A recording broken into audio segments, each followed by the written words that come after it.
नमस्कार और the deep dive में आपका स्वागत है। नमस्कार। आज हमारे पास राही मासूम रजा की कहानी टोपी शुक्ला है और उस पर आधारित कुछ सवाल जवाब है। हम इसी के जरिए कहानी की गहराइयों में उतरेंगे। हाँ, ये कहानी खास तौर पर टोपी शुक्ला नाम के एक लड़के पर है और उसके पहले दोस्त इफ़न पर। और शायद सबसे ज्यादा इफ़न की दादी के साथ उसके रिश्ते हाँ, पर, है ना? बिल्कुल। ये रिश्ता बहुत ही अनूठा है कहानी में। तो हम आज यही समझने की कोशिश करेंगे कि ये रिश्ते मतलब दोस्ती, परिवार, ये सब टोपी के जीवन को कैसे बनाते बिगाड़ते हैं। और उस दौर का जो सामाजिक माहौल था, जो भावनात्मक उतार चढ़ाव थे, वो सब कैसे इन सवालों जवाबों में झलकते हैं। तो चलिए शुरू करते हैं, इस कहानी की परतें खोलते हैं। हाँ, और सोचते हैं कि भाई ऐसी क्या बात हो सकती है कि एक बच्चा अपनी दादी को बदलने की सोचने लगे, किसी और की दादी से। ये वाकई सोचने वाली बात है। शुरुआत इफ़न और टोपी की दोस्ती से करते हैं। कहानी में साफ है कि इफ़न टोपी का पहला दोस्त था। हाँ, और ये अपने आप में एक बड़ी बात होती है, पहला दोस्त। और खास बात ये कि दोनों अलग-अलग मजहब के थे, पर उनकी दोस्ती के बीच कोई दीवार नहीं थी। बिल्कुल, ये बचपन की वो मासूम दोस्ती है ना, जो इन सब दायरों से परे होती है। इसका असर शायद जिंदगी भर रहता है। ये सही है। बचपन की पहली दोस्ती वो इंसान के बनने में, उसके व्यक्तित्व में बहुत मायने रखती है। और खासकर तब जब वो दोस्ती ऐसी सीमाओं को, जैसे मजहब या समाज की बनाई दूसरी लकीरों को आसानी से लांघ जाए, ये बच्चे की सोच को बड़ा करती है। उसे दुनिया अलग नजर से दिखती है फिर। हाँ, अच्छा, दोस्ती के अलावा एक और रिश्ता है जो इस कहानी में बहुत बहुत अहम है।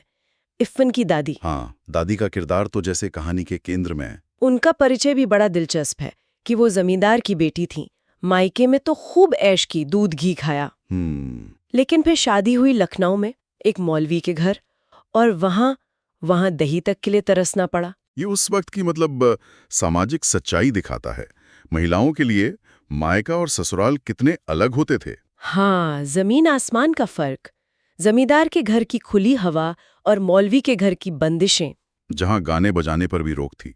सोचिए जरा। इसी वजह से तो अपने बेटे की शादी में भी गाने का उनका अरमान अधूरा रह गया। मन में एक कसक रह गई उनके। इससे पता चलता है कि कैसे रीति रिवाज, सामाजिक दबाव, खासकर औरतों पर, उनकी अपनी इच्छाओं पर कितने भारी पड़ते थे। उन्हें हमेशा मौलविन बन के रहना पड़ता था। शायद इसीलिए वो बार बार अपने पीहर जाना चाहती थी।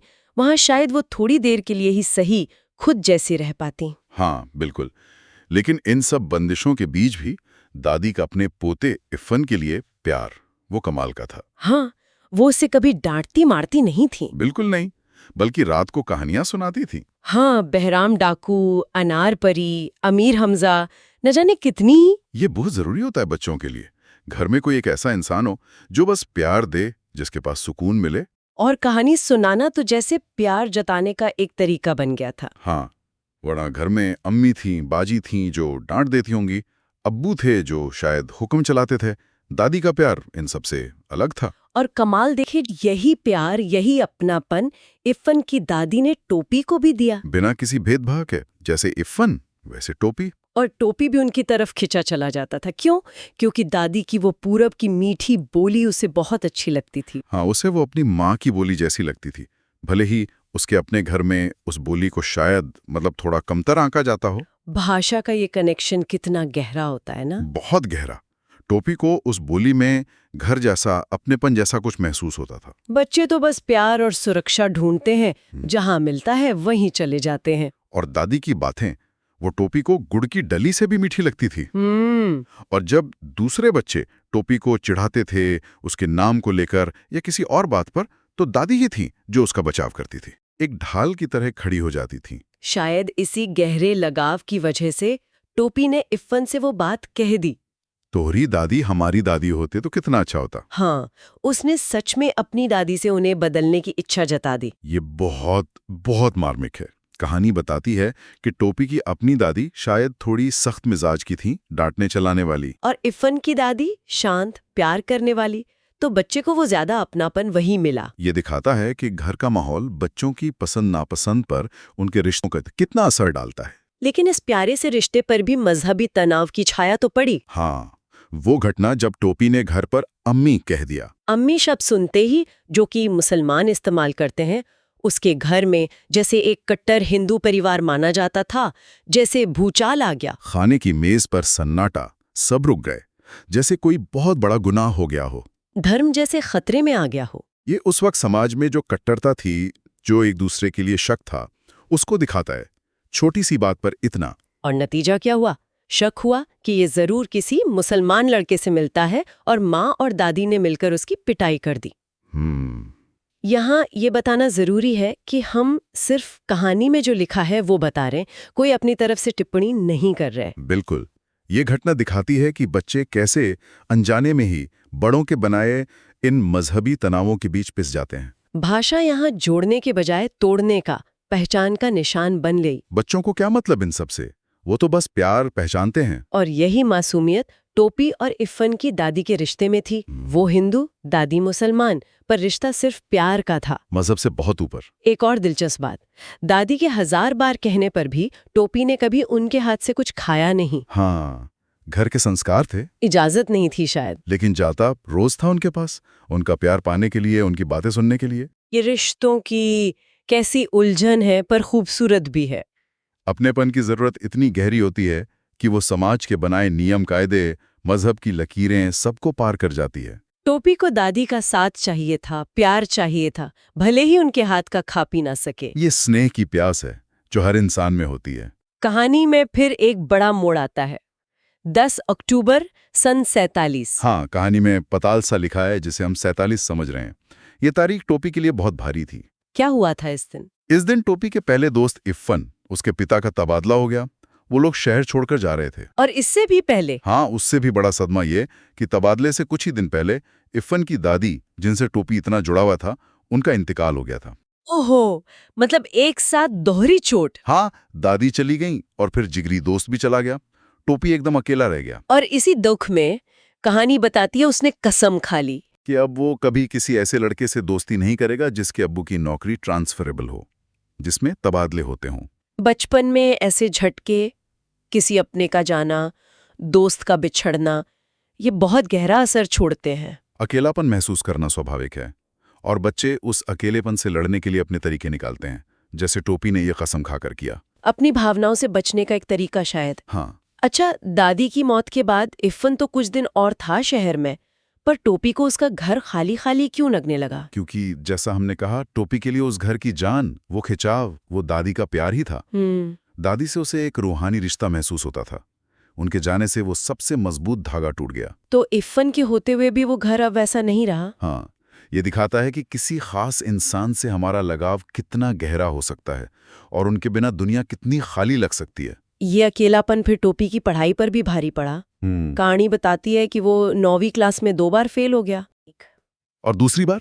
दूसरे साल उसे ऐन इम्तिहान से पहले टाइफाइड हो गया, बीमार पड़ गया। ओह, तो तैयारी नहीं कर पाया। और नतीजा ये कि फिर से 9वीं में ही रह गया। एक ही क्लास में तीसरी बार बैठना, ये तो किसी भी बच्चे के लिए बहुत मुश्किल होगा। बहुत ज्यादा, भावनात्मक रूप से बहुत तोड़ने वाला। क्या असर हुआ उस पर? असर ये हुआ कि सारे दोस्त 10वीं में चले गए। उसे अपने से छोटे बच्चों के साथ बैठना पड़ रहा था। बहुत शर्मिंदगी महसूस होती थी। अकेलापन और बढ़ गया होगा। हाँ, बहुत ज्यादा। खुद को एकदम पिछड़ा हुआ, अलग थलग महसूस करने लगा। और स्कूल में भी माहौल कुछ अच्छा नहीं मिला उसे? नहीं। कहानी बताती है कि कुछ टीचर भी उसे निशाना बनाते थे। अच्छा, कैसे? उसी का उदाहरण देकर कमजोर बच्चों को ताना मारते थे, उस पर फप्तियां कसते थे। क्लास के बच्चे भी मजाक उड़ाते थे। ये तो बहुत बुरा हुआ। हाँ, कोई सवाल पूछता तो टीचर कहते कि तुम्हें तो ये सब रट गया होगा, 2-3 साल से यही पढ़ रहे हो। इस लगातार की बेइज्जती, मजाक, दोस्तों से बिछड़ने का दुख, इसने उसे क्लास में एकदम अकेला कर दिया। उसका आत्मविश्वास बिल्कुल खत्म हो गया होगा। ये दिखाता है कि फेल होने का असर सिर्फ नंबरों तक नहीं रहता, बच्चे की पूरी मानसिकता पर पड़ता है। और कहीं ना कहीं ये उस वक्त की शिक्षा व्यवस्था पर, कुछ शिक्षकों की असंवेदनशीलता पर भी सवाल उठाता है। बिल्कुल, बच्चा पढ़ाई से ही दूर हो सकता है ऐसे माहौल में। उसके मन में स्कूल के लिए ही डर बैठ सकता है। दिलचस्प बात यह है कि कहानी में ही स्थिति से बचने के लिए कुछ सुझाव भी दिए गए हैं। हाँ, शिक्षा व्यवस्था में बदलाव की सुझाव। क्या सुझाव है वो? पहला तो ये कि ऐसे बच्चों को क्लास में बेइज्जत ना किया जाए, मजाक ना उड़ाया जाए। दूसरा, उन्हें फेल करके उसी क्लास में रोकने के बजाय अगली क्लास में भेज दिया जाए। लेकिन फिर पढ़ाई का नुकसान?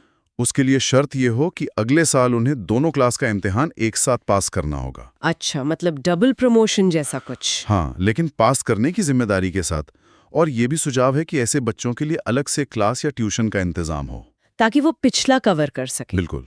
मतलब सिस्टम थोड़ा लचीला, थोड़ा मानवीय हो, बच्चे का आत्मसम्मान बचा रहे, ये जरूरी है। ये तो हुई टोपी की बात। एक और चीज थी कहानी में, इफ़न की दादी के मायके वाले घर का मामला। वो कस्टोडियन में चला गया था। इसका क्या मतलब था? हाँ, इसका सीधा संबंध भारत-पाकिस्तान बंटवारे से है। अच्छा।